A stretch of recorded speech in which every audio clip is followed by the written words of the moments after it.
Hi అండి, అందరికీ నమస్కారం. ఈ వీడియోలో చాలా ఈజీగా తక్కువ టైంలోనే ఇలా కొత్తిమీర కాడలు టమాటాతో నిల్వ పచ్చడి చేసుకున్నారంటే చాలా రోజుల పాటు నిల్వ ఉంటుందండి. చాలా రోజులే కాదు, చేసుకున్న వెంటనే తినేస్తారు, అంత బాగుంది పచ్చడి. చాలా బాగుందండి. ఇప్పుడు అది ఎలా చేయాలో చూద్దాం. ముందుగా నేను 2 కట్టలు కొత్తిమీర కాడలు తీసుకున్నానండి. ఫ్రెష్గా ఉన్నాయే తీసుకున్నాను, చాలా బాగున్నాయి. ఇలా ఎక్కువ ఉన్నప్పుడు ఇలా నిల్వ పచ్చడి చేసుకుంటే చాలా బాగుంటుంది. ఈ కాడలు కట్ చేసుకున్న తర్వాత శుభ్రంగా 4-5 సార్లు కడిగిన తర్వాత నీళ్ళన్నీ ఆరిపోయిన తర్వాత ఇలా చిన్న ముక్కలుగా బాగా సన్నగా కట్ చేసుకోవాలండి. ఇలా కట్ చేసిన తర్వాత ఒక బౌల్, మనం ఉడకబెట్టుకున్న బౌల్ ఒకటి తీసుకొని అందులో ఇలా 2 కప్పుల వరకు కొలుచుకోవాలి. ఇలా 2 కప్పులు కొత్తిమీర కాళ్ళు, 2 కప్పులు ఫ్రెష్గా ఉన్న టమాటాలు తీసుకోవాలండి. పచ్చడికి కదా నిల్వ ఉంటుంది కదా, మంచి టమాటాలు తీసుకుని ఇలా సన్నగా కట్ చేసుకుని ఇవి కూడా 2 కప్పుల వరకు కొలుచుకుని ఇందులో ఒక అరకప్పు వరకు చింతపండు వేసుకోవాలండి. కరెక్ట్గా సరిపోతుంది. ఇలా అరకప్పు చింతపండు వేసుకున్న తర్వాత సరిపడా ఉప్పు వేసుకోండి. నేను కల్లుప్పే వాడుతున్నాను. ఇలా వేసుకున్న తర్వాత స్టవ్ వెలిగించి మూత పెట్టి ఖచ్చితంగా చిన్న మంట మీదే మగ్గనివ్వాలండి. టైం ఎక్కువ పడుతుంది, పచ్చడి కదా, ఇందులో వాటర్ ఉండకూడదు. ఇలా టమాటాలో కొత్తిమీర కాడలో ఉన్న వాటర్ అంతా ఈ విధంగా వచ్చేస్తుంది. మూత పెట్టినందుకు ఒక 5 నిమిషాలు 10 నిమిషాలు మూత పెట్టి వదిలేశారంటే ఉప్పు వేయడం వల్ల వాటర్ అంతా ఈ విధంగా ముక్కల్లోంచి బయటకు వచ్చేస్తుంది. అలాంటప్పుడు ఒకసారి మూత పెట్టుకుని తీసిన తర్వాత మళ్ళీ మూత పెట్టకండి. ఇలా మూత పెట్టకుండా చిన్న మంట మీదే ఉడకబెట్టుకోవాలండి. వాటర్ అంతా ఇమికిపోయేంత వరకు ఉడికించుకోవాలి.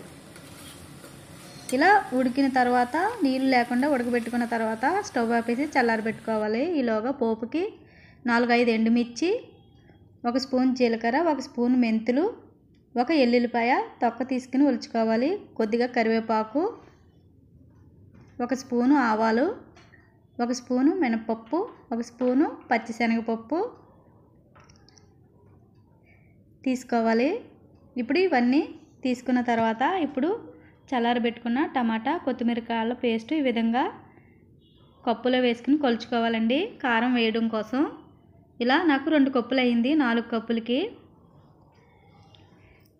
ఇలా 2 కప్పులు అయిన తర్వాత మిక్సీ జార్లో వేసుకుని 1 కప్పు అయితే కారం వేసానండి నేను. మీరు ఫస్ట్లో వేసుకోవాల్సి వస్తే కప్పున్నర కరెక్ట్గా సరిపోతుందండి.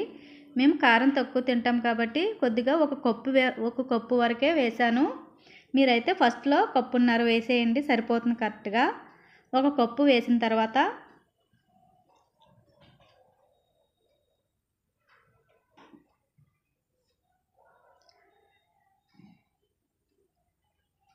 ఇప్పుడు కొద్దిగా 1 స్పూన్ వరకు పసుపు వేసుకోవాలండి.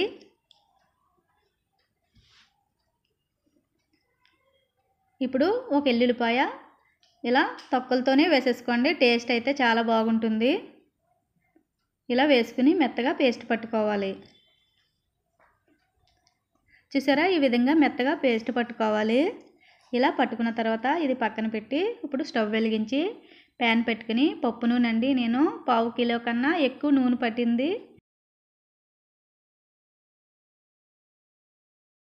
ఇప్పుడు నూనె కాగిన తర్వాత పచ్చిశనగపప్పు వేసి సిమ్లోనే ఈ పోపును వేపుకోవాలండి. పచ్చిశనగపప్పు వేసిన తర్వాత మినపప్పు వేసుకోవాలి. అలాగే ఆవాలు, ఎండుమిర్చి, మెంతులు, జీలకర్ర ఇవన్నీ వేసుకుని వేపుకోవాలి. ఇవి వేగిన తర్వాత కొద్దిగా కరివేపాకు, 1/2 స్పూన్ వరకు ఇంగువ వేసుకోవాలండి. ఇష్టం ఉంటే బెల్లం కూడా వేసుకోవచ్చు, నేనైతే వేయడం లేదు.